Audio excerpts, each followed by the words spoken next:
Thank you very much. One Europe, one market. This was indeed today the headline of the discussion, and this is our ambition. One Europe, one market. We want to be there at the end of 2027. We had an excellent discussion with the leaders today on the broader topic of competitiveness, and indeed, to answer to this ambition, we have agreed that next European Council in March, I will present a One Europe, One Market roadmap, an action plan that shows very detailed what are we going to do with timelines, with targets, and with a clear limit of time also to deliver. And the ambition is that we will have this document committed and agreed by not only the Commission, but also the two co-legislators, that is the European Council and the Parliament. We have more or less 5 building blocks for this One Market Pact. The first is indeed reduce administrative burden. So this has different layers, and it has, of course, the European level, but also the national level. First of all, it was important to acknowledge 10 omnibuses are on their way. 3 have arrived at their destination, but 7 are still on their way. So we need now the co-legislators really to speed up to bring them over the finish line, because this means 15 billion euros of cutting red tape for our companies, for our economy every year. Second, we will, after having done the omnibuses, and more will come, do a deep house cleaning on the acquis, present on this one a plan with first proposals. I said we will look at all levels. We have to crack down on gold plating. Gold plating are these extra layers of legislation, European legislation, but done individual by member states, so that as an effect you have European legislation, but 27 different realities in the member states. We want to crack down on this gold plating. This means less directives and more regulations, because a regulation sets one clear goal for all 27. And my ask is and was to the co-legislators to propose and accept only strictly technical delegated acts or implementing acts. We have too many delegated acts and implementing acts, and these should only be technical definitions. We will introduce sunset clauses for laws, so that we also have a certain time after which there's a sunset clause on a law, and the legislator can decide on whether to continue or change completely the law. And finally, there will be once a year a report to the European Council on the simplification progress and on the cost reduction. That's a simplification. Second building block is building one market. Indeed, when companies want to scale up in our market, they face difficulties because of the fragmentation that our market of 27 has. And therefore, we will propose the 28th regime, EU Inc. we call it, before the March European Council. This is the principle that wherever you are in the European Union, you can digitally, within 48 hours, have an EU Inc. You can operate it completely digital, and it is one single and simple rule across the whole European Union, therefore the 28th regime. We also agreed building one market that not only needs to be there, the 28th regime, but also the savings and investment union, to have one deep and liquid capital market. And here we agreed that we want to be done with phase 1 of the savings and investment union. That includes the market integration, the supervision, and the securitization by June.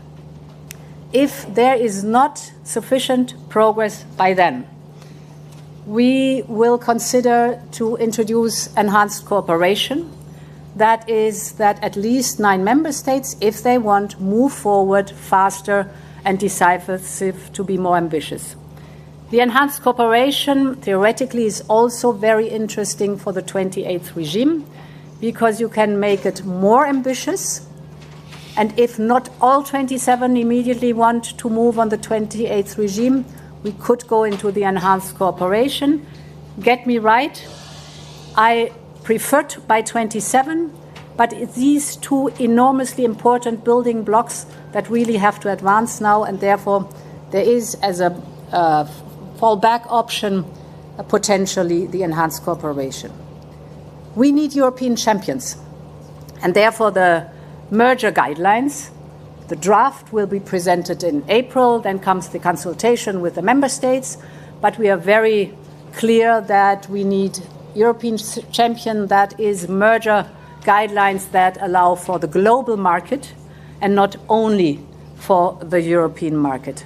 And finally, we will present the Industrial Accelerator Act, including a European preference before the next European Council for strategic sectors on the basis of solid economic analysis. The third pillar is building one energy market. Here, on one hand, we have to strengthen the infrastructure, mainly also the grid and the cross-border energy. The grids package is on the table of Council and Parliament. There are two in our roadmap for one market. We will have a timeline set for the grids package to be done and to be agreed. We will implement European energy highways. The first energy highway has just been agreed. That is the Bornholm Island with the Baltic offshore wind, now connected to Denmark and to Germany. A huge improvement of offshore wind that was initially only national, but now can be used as European resource of energy. So infrastructure is one part. The other part is the market design. Here we had an intense discussion about the effect that on average if you have renewables last year, they cost 34 euros per megawatt hour. Nuclear cost 50 to 60 euros per megawatt hour, and gas cost 100 euro per megawatt hour. And the discussion is intense. Why our merit order system in the very end takes the most expensive resource, and this is the price-setting mechanism then. We did not come to a conclusion. I want to be very clear on this one.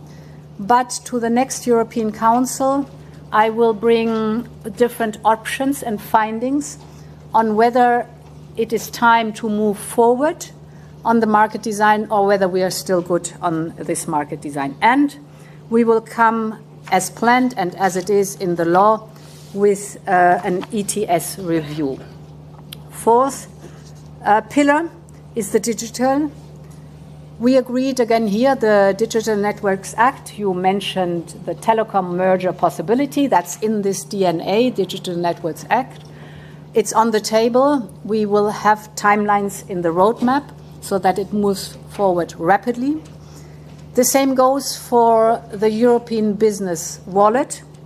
That will make it possible that you have a unique digital identity and a single channel of correspondence as company with governments and with all 27 governments in the European Union. An enormous step forward on digital simplification. Here too, there will be, as of March, a timeline to proceed. And finally, looking forward, there will be the proposal for tax sovereignty package. This includes a CHIPS Act 2.0, a Cloud and an AI Development Act.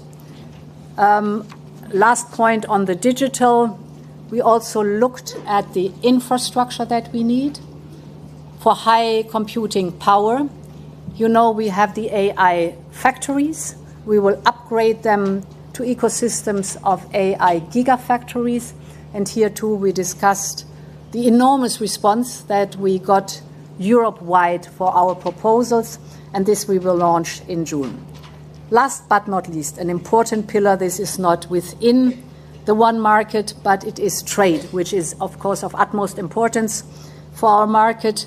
Here, the leaders were very supportive on swift implementation of the newly agreed trade agreements. It is Indonesia, it is Mercosur, India, and Switzerland. And, of course, very encouraging to continue the work with future agreements, be it ASEAN, Gulf states, or Australia, for example. I finish here.